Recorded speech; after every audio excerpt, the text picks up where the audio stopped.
So, just a little disclaimer right out of the gate here. I have been traveling for about almost a week now, 6 days, with very little human contact. And my statements that I make or the things that I say may reflect that. So, first of all, right out of the gate, I want to explain one of the signs that I'm posting today. The pictures down below the pictures that I posted. And the sign says something to the effect that don't throw garbage in the toilet because it's very hard to remove or something like that. I can't remember the exact wording. You can go look at it. Well, that was taken in this campground, this scenery, this highway place where the toilets are just a big outhouse kind of thing. You know, they're not flush toilets. And so the reason I say all that is to say that's got to be one of the worst jobs ever. The guy that has to take the garbage out of the outhouse, the stuff that's not, normal outhouse stuff. Ugh, don't want that job. Anyways, thought I'd say that. Second thing is I thought I'd better tell you a joke. Okay, now I don't tell jokes very often, but I made this one up. All right, and I think I did. Pretty sure I did. Anyways, and so if you don't think it's funny, just remember that it's you and not me. Okay? So the joke is like this. You remember the guy Roy Orbison? He's a singer, sang lots of songs, and he was known for his glasses. He always wore dark glasses on stage whenever he performed, and he died like 20 years ago or something like that. And so now those glasses are very, very valuable. They're called X-Roy glasses. So that's my joke. Anyways, all right, enough of that.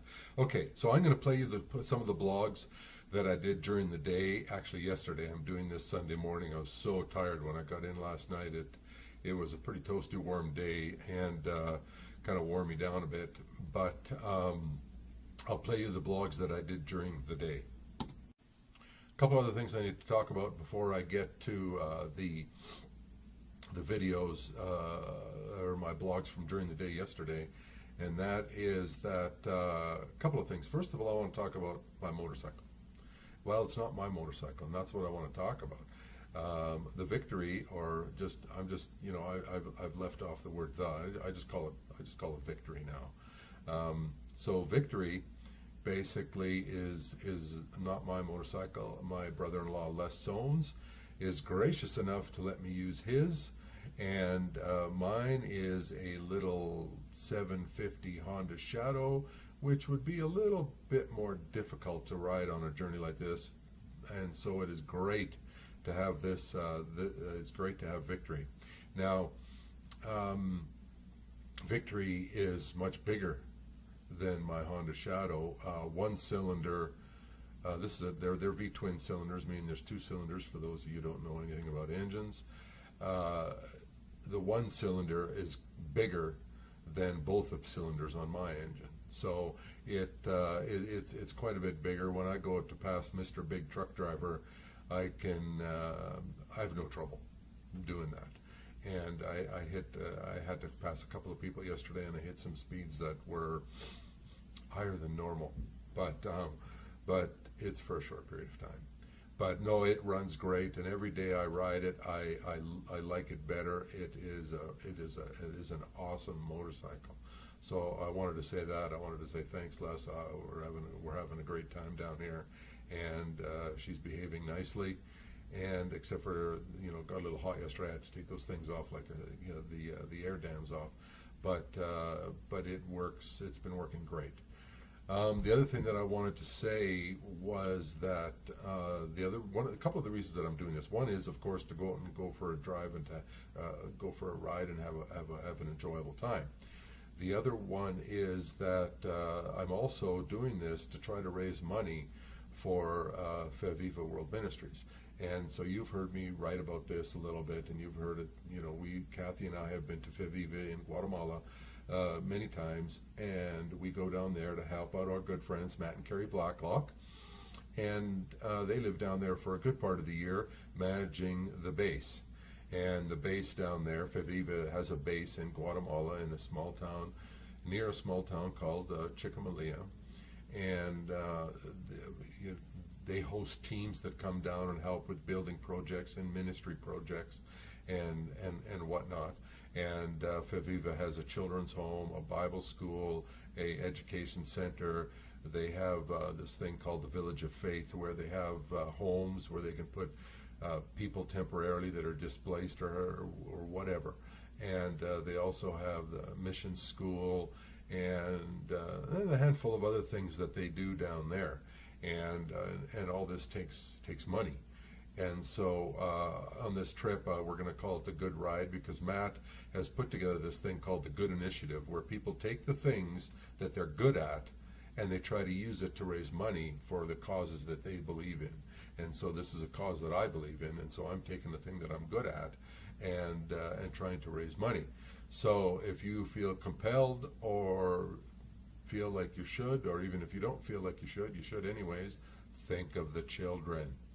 All right, and go ahead and donate something. I'd like to try to raise $1,000 at least during this trip, and you can go to the website. It's called overcomebygood.ca.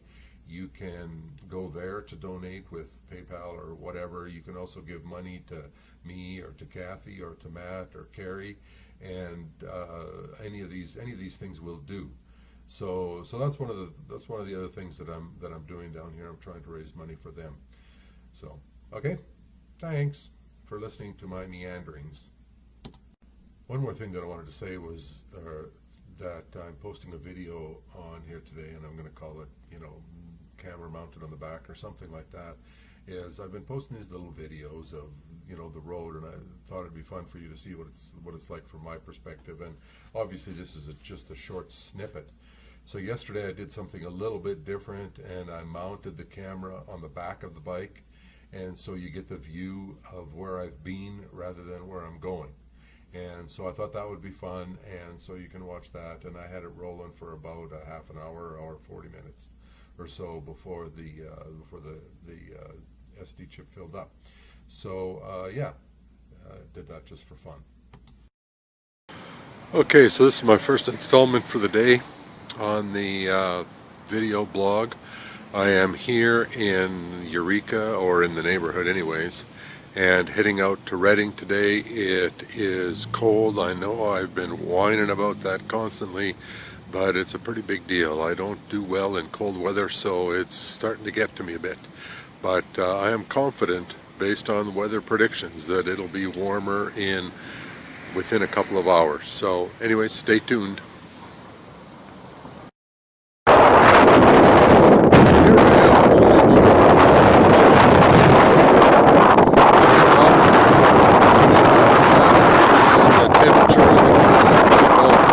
Degrees, and it's sunny, and it's nice. It's a little breezy, as you can hear, but this is way nicer. Pretty nice scenery up here.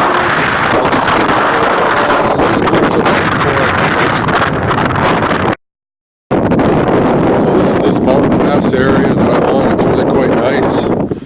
I'm all about the blue, clear skies.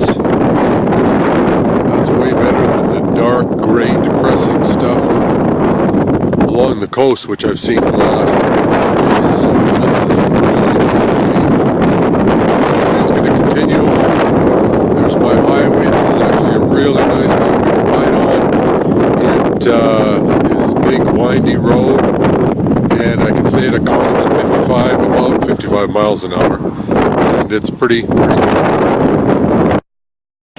Okay, so I finally stopped here and took a break in the mighty town of Weaverville, California.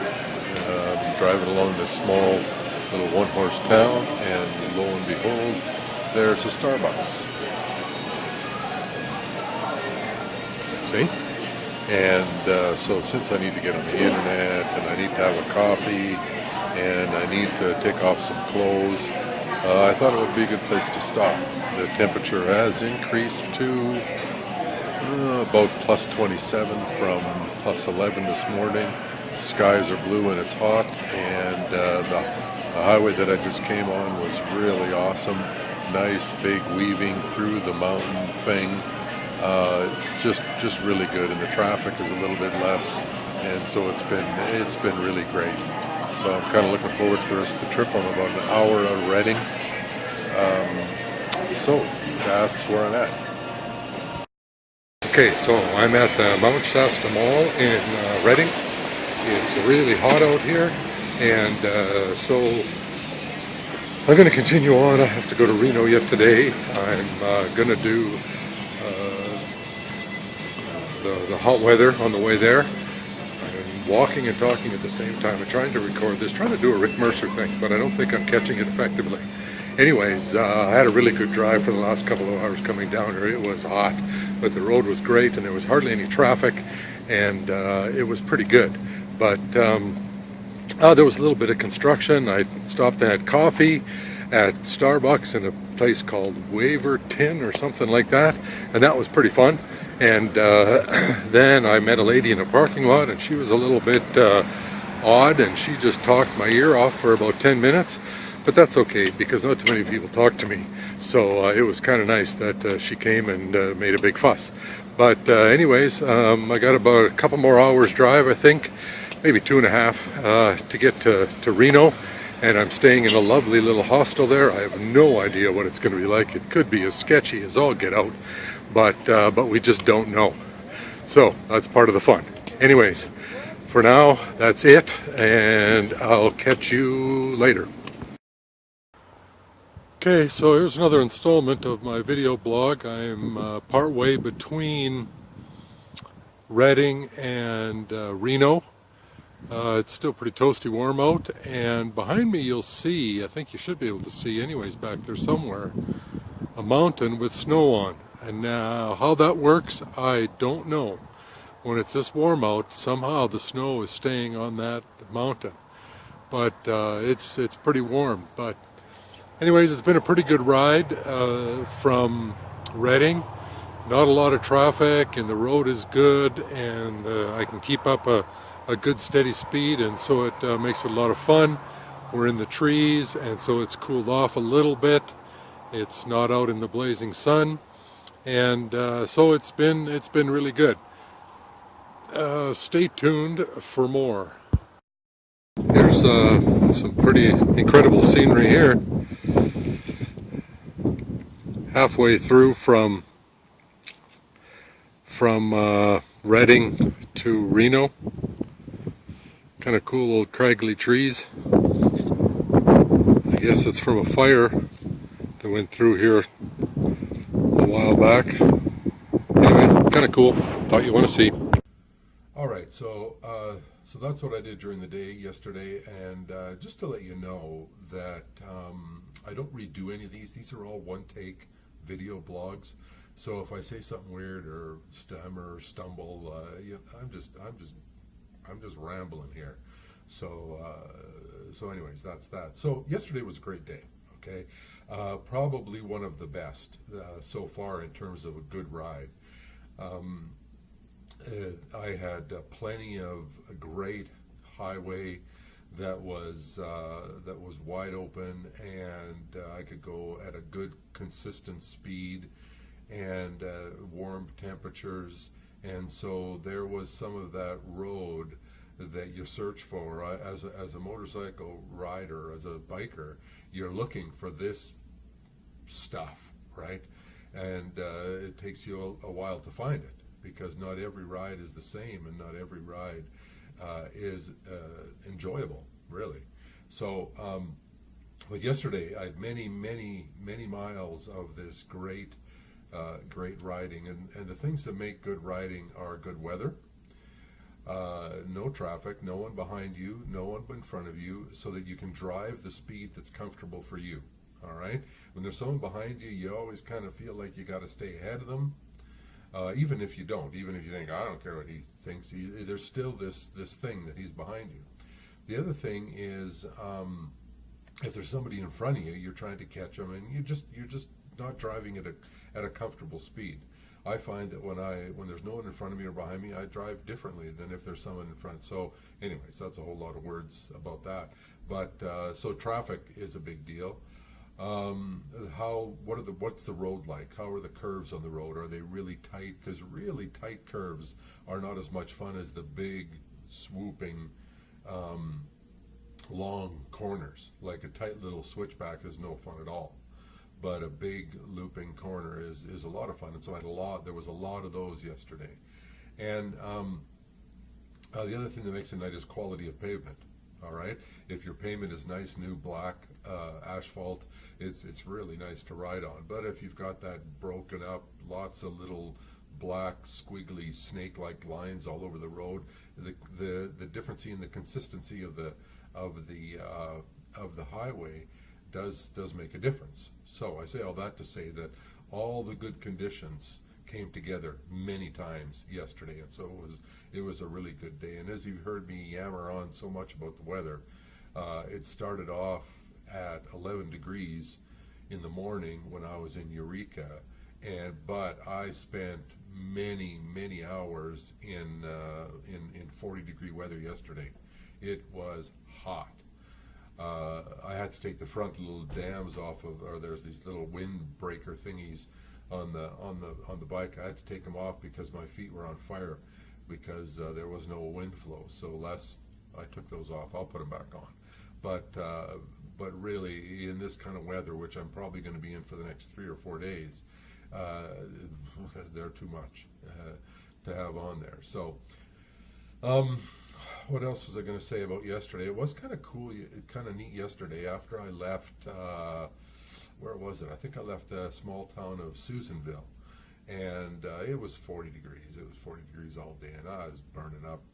And I had been driving in a t-shirt because it was pretty warm, and all of a sudden there's a big black cloud over top, and it starts to rain, and it was so nice. I don't know that I'll ever say that it was nice that it rained, but all of a sudden this cool rain started dripping down on me, and I didn't get soaking wet, but I got wet. But it was nice because it was so hot that it was pretty nice, and Victory liked it to cool off a little bit too. We went from 40 degrees, and it cooled off during that rainstorm down to about 27 or 26, and but I mean, as soon as the sun came out, then it was hot again. But it sure was nice to have that little bit of a reprieve. So, anyways, I was thinking about this great ride yesterday, and I know I'm yammering on and on, but anyways, you're still obligated to watch the whole thing. So hang in there. It's only a couple of minutes. I was thinking that I've gone through some pretty nasty weather so far. The first day it rained, and lots of traffic in through BC and down by Vancouver. The Sea to Sky Highway was just nasty, and going through Vancouver and Surrey and the border and everything is just bumper to bumper, and on a motorcycle you're looking for the opposite, and so it's not really that great. But and then I got onto the coast, and it was cold, and it wasn't that great of a drive. The highway's not that great for actually cruising on a motor. I mean, there are sections, but for the most part, it's really windy and slow, and it was cold, and the scenery was really great. But, but there were moments where it was just not that great. So the coastal drive, which was kind of the highlight of the trip for me, turned out to be not that great. And but then yesterday, as I explained, was an awesome day. And so I think that somewhere in there must be a life lesson, right? That in order to find the good parts, you still have to go through some of the parts that aren't that great. You can't just go straight to the great highway and have the great day, the great highway, the great weather. Oh, and scenery is important too. Great scenery and all that stuff day one or every time. You know, you have to go through the little bit of rain. I had to drive through some rain. I had to drive through some traffic. I have to drive through areas that aren't that great and stuff like that. But every once in a while you come across that section of highway, you know, that just makes it all worth it, you know. And that's sort of like, you know, sort of like life, I think, is that there are times that are less great than others.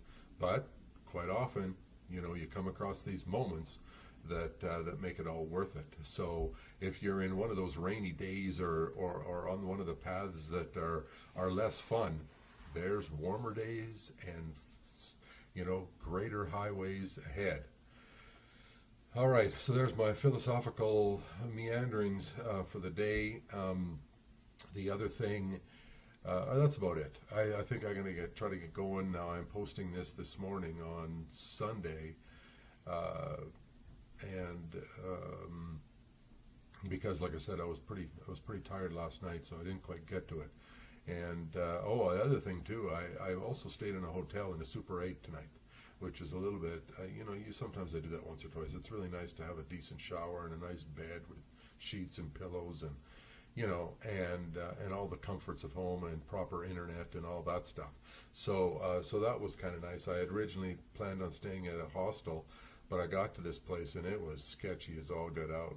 You know, I thought that since I had stayed at the Uzulutan Hilton in the WWF theme room that I could stay anywhere, but I went to this place, and it was called the Wildflower Village, and it was this little section of town that looked like it was from the hippie era. You know, everything was kind of painted, hand painted, flowery, swirly things, and old and overgrown and scary looking. And everybody that I talked to, oh, you need to go talk to this person. You go around the corner and walk through this little door and down this little hallway, and oh yeah, we have a room, and gave me the key, and the key didn't work, and the whole thing looked so sketchy. I finally said, listen, I'm out of here.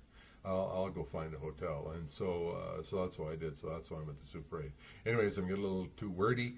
So that's it for today. More tonight. Now, tonight, I'm going to talk about, if I'm not too tired tonight, I'm going to talk about one of the other things that is really difficult on a road trip like this. So, if you can guess what that is, you could win absolutely nothing, you know. So, if you want to try to sort that out and figure out the skill testing question of the day, what is another thing that I need to deal with every day that is difficult? All right? So, that's that. Good day.